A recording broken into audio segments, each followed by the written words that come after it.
I am Cherokee. Well, maybe 1/16. Well, maybe not even that. Maybe less than that. But I have made a wonderful discovery in the name of my mother.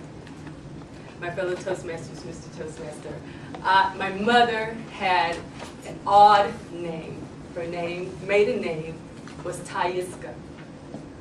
And through the years, I always wondered, where did that name come from?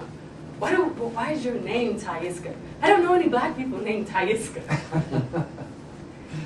But I was told through the years, through my grandmother, that that was a Native American name.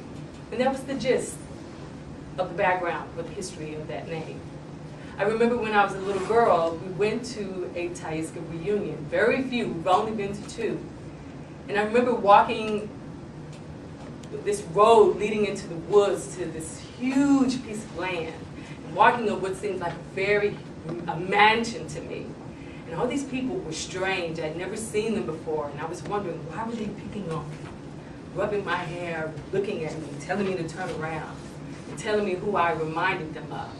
And I walked into the house, and there was these 3 huge oil paintings of these American Indians. And I thought, why are these people in this house? Who are they? And what do they mean to me and my family?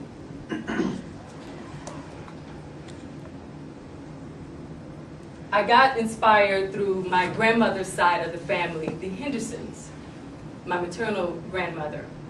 They have traced their roots all the way back to where the first leader of the Henderson family got off of the slave boats in Norfolk, which I found it a full circle having lived in Norfolk, and find out that my double-great-grandfather, this is where he got off the boat and was sold.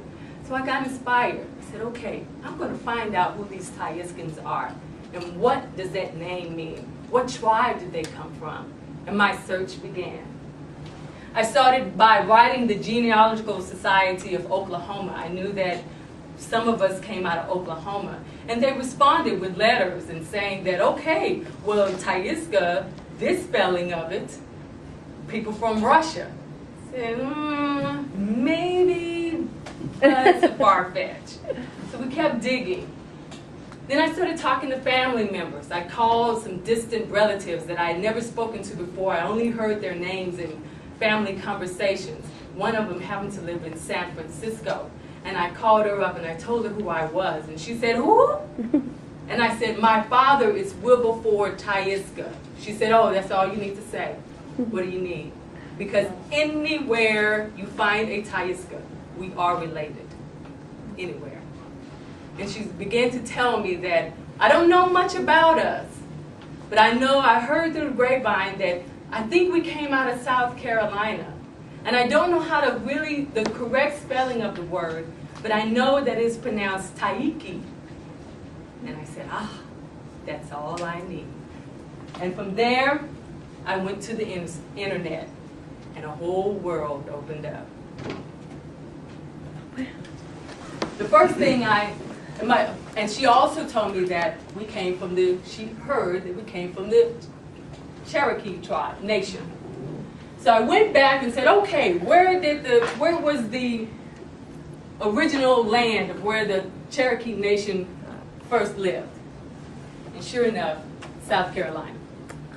And from there I said, okay, next slide. From there I learned that in 1817, the treaty makes exchange for land in Arkansas, and old settlers, Native Americans, began voluntarily migrating and establishing a government there.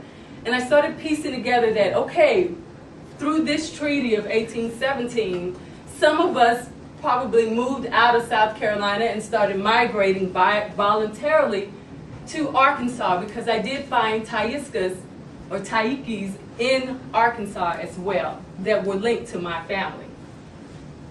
And then in 1828, they are forced to move into Indian Territory.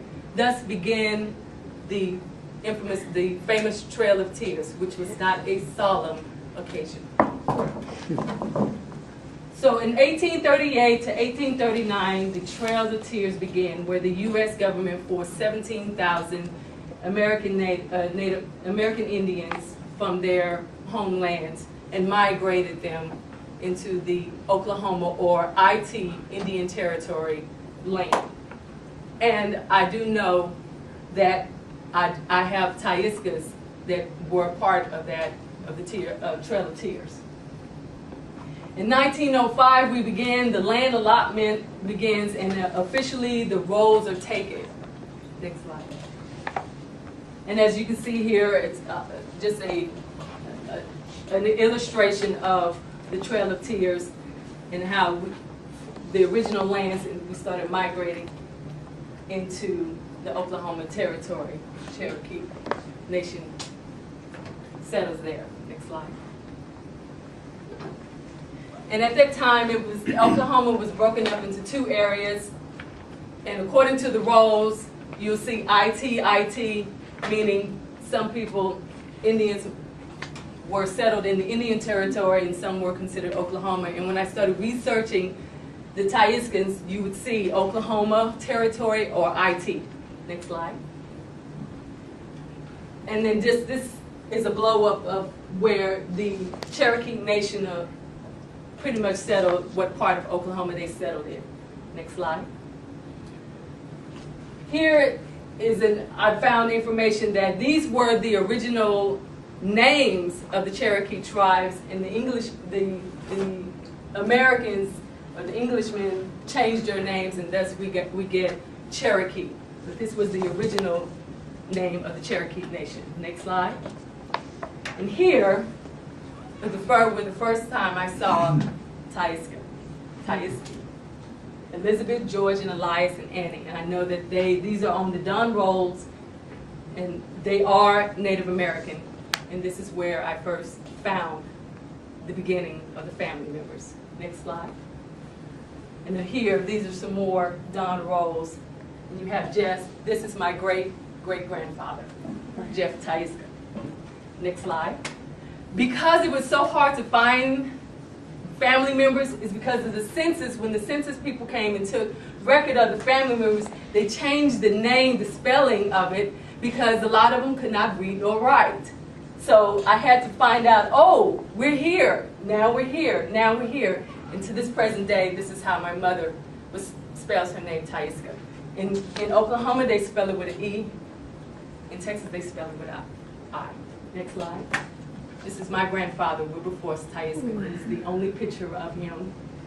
And next slide. And that's my mother, his only daughter. The experience has been great. It's not ending yet. I'm still uncovering more facts. And it gives me peace. It does give me solemn to know the beginning of my mother's name, Mr. Tustin.